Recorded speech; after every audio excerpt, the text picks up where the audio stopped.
Fluoride. The International Academy of Oral Medicine and Toxicology has classified fluoride as an unapproved dental medicament due to its high toxicity.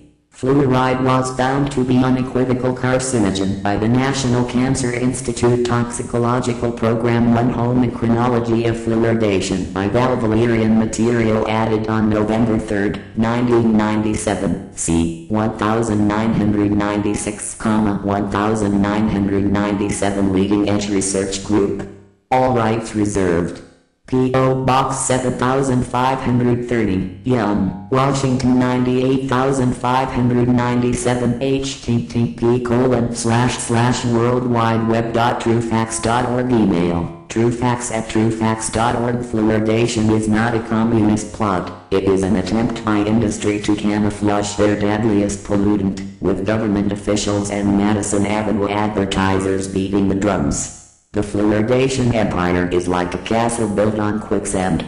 Gladys Caldwell, author, Fluoridation and Truth Decay, 1974.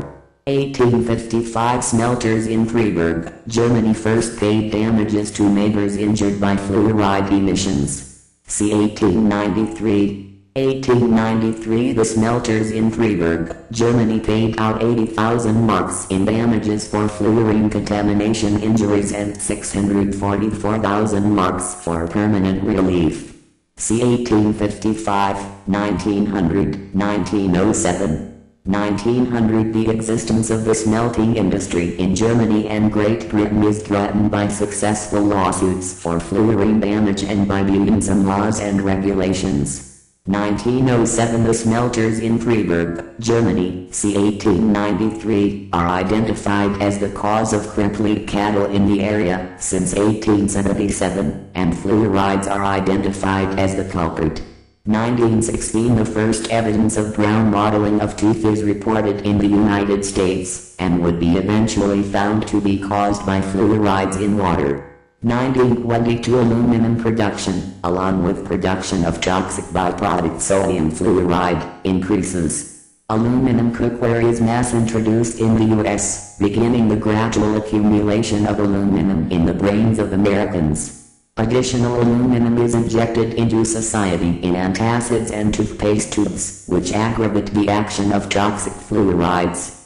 1928 The equivalent of the U.S. Public Health Service is under the jurisdiction of Treasury Secretary Andrew W. Mellon, a founder and major stockholder of Alcoa Aluminum, a major producer of toxic fluoride wastes. Mellon would step down from control of the public health in 1931.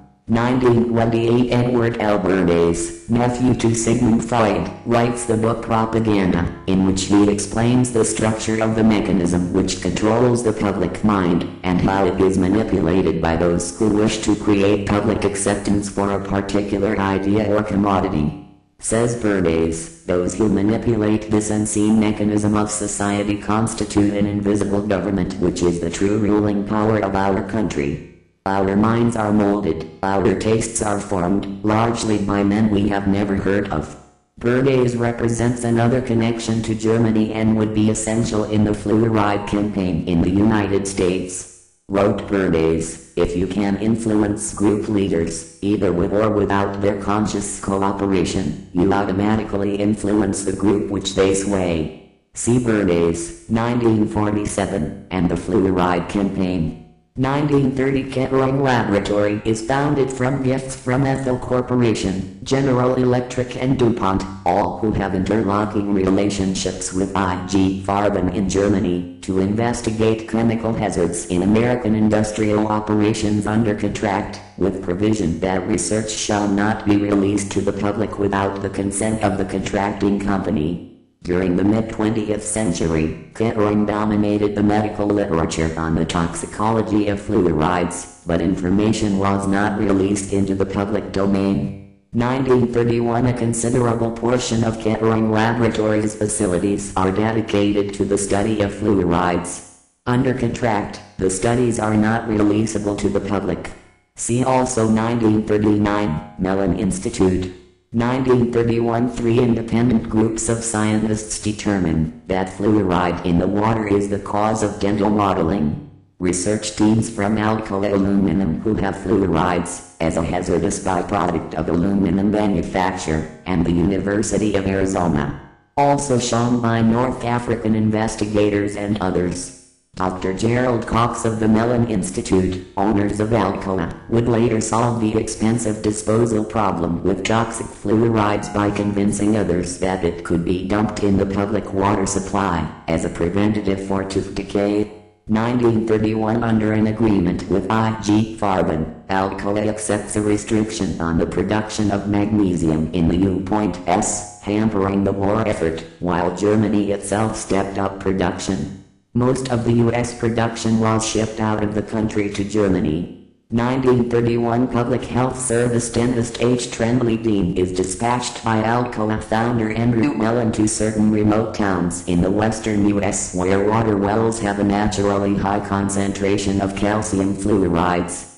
Dean's mission would be to find out how much fluoride people could physically tolerate before obvious visible damage to their teeth. Dean publishes a purposely skewed and deceptive study which purports to show that at 1 ppm, fluorides result in the reduction of tooth decay. See Gerald Cox, 1939. 1931. The Mellon Institute is Alcoa's Pittsburgh Research Lab.